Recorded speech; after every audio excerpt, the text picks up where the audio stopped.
I'm going to demonstrate the use of Immacuclean on this Amazing Spider-Man number 68, which has these defects you can see here. There's some stains we're going to attack, and the entire back needs to be cleaned as well. These are the initial photos, so you can have a reference point to start. As a reference, this book was warmed in a heat press to 135 degrees under low pressure. I'm pumping about 5 or 6 pumps of Immacuclean onto a makeup pad,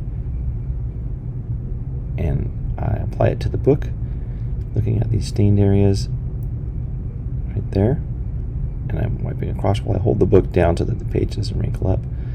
Typically I go away from the spine if I'm doing across the entire book, but I'm concentrating on a few small areas right now, and then I will attack and wipe these other areas here, and you can see some of the dirt already lifting as I do this.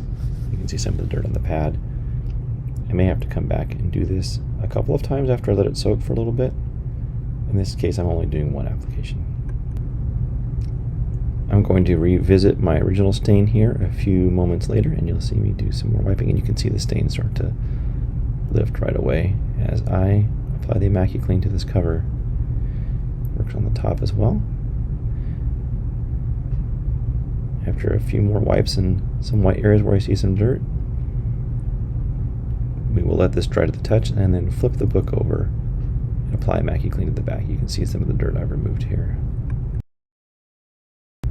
The back is the exact same procedure. I'm getting it a little more wet because it's very dirty, but I'll just do a lot of this wiping away from the spine. You can see here, so I'm not trying to curl the page up. And here's a few seconds of a close-up shot. You can see some of the dirt coming up as we clean here. Of course, then we follow up by pressing the comic book, but only after it's dry to the touch, which takes about 20 to 30 minutes. And here's a review of the book when we're finished.